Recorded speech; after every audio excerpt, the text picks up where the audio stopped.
Now,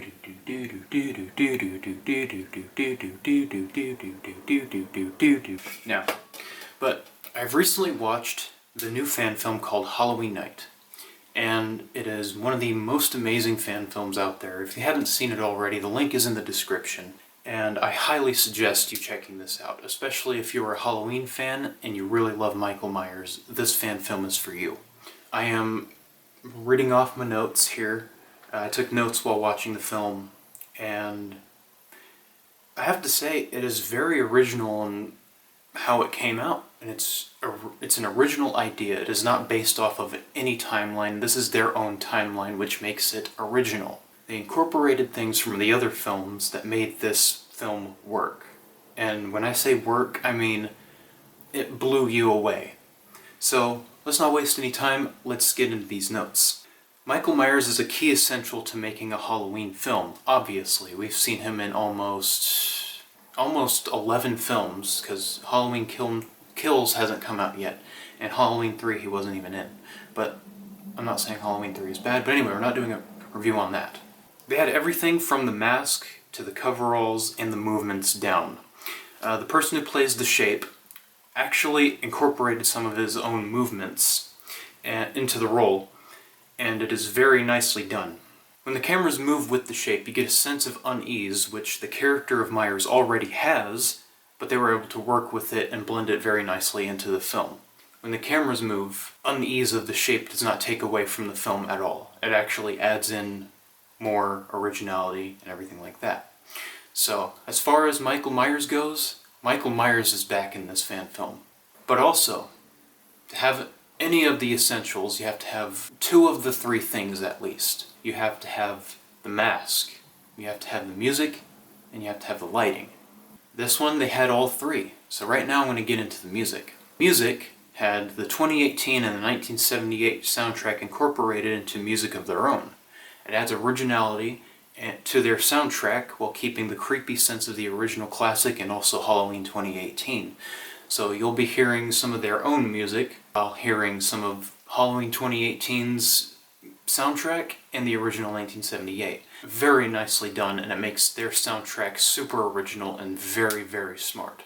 The hard work that they put into really pays off. I've been in this community long enough to know when a fan film has taken its time and had everything from the perfect script to the perfect cast and the perfect lighting. Everything they did really shows that they cared and had so much fun with it. A side note of making a Halloween film is have fun with it. Don't just do it because I want to. Just do it because you want to have fun. The kills are very creative. They don't show them, but it is very creative and it adds a very creepy atmosphere that this film already had, which is a good thing. Because a lot of fan films I've seen always go out of their way just to show the kills because they think it's cool. That's actually a very good way to also save money, is to not show the kills. It's also very creepy because you never know what you're going to see. Most of all, they invented their own timeline, which a lot of people who make fan films typically make the mistake of not making their own story. This film definitely showed that. Not only did they have their own timeline, but it's very thought out and took their time with it. And again, that is also a side note of making a Halloween film, is take your time. Don't rush it. That is why I haven't done, for my fan film, the test screening yet. Because we still have to incorporate scenes and everything like that, and, they took their time with it. They actually have their own story, which means they're not going off of anything. They have a nostalgic feeling, they have that, Michael Myers creepiness incorporated into it, and it gets you really pumped for Halloween Kills. Not only that, but I was invested into the characters. The characters are very well written, and you actually felt for them and their background. Now, these characters are centered around the Loomis family tree. It's very well written. We have not seen that idea yet in a Halloween film, and hopefully in the near future we will. Dr. Loomis is almost my favorite character, if not my second favorite character in the whole Halloween franchise. Obviously my first one is Michael Myers, but that goes without saying. It's Halloween Night. Halloween Night is one of the best fan film I have ever seen that has actually taken their time with it. Actually, you know, they actually focused on one story rather than trying to, you know, expand or anything like that. They're not, at the end of it, they're not looking to make another one, you know what I mean?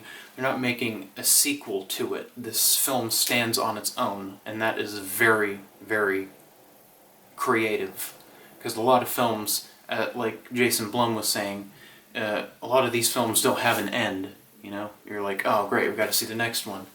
But this one actually took its time, and it's actually focusing on this one story. And that is a very good one. I feel that if these people were able to make a Halloween film, like they actually had their own production, maybe even involved with Blumhouse, I feel like these people would make a very, very good Halloween film. And they'd just add more atmosphere than what we already have. Maybe even more than Halloween Kills and Ends. But yeah, these people are very creative and very inventive with their work, and it really pays off, and you can just go see it for yourself here on YouTube. The link is in the description. Go to that video, check it out, and yeah, that's today's video. Like, subscribe, and follow me at the Horror Freak TV, and I'll see you guys in the next one.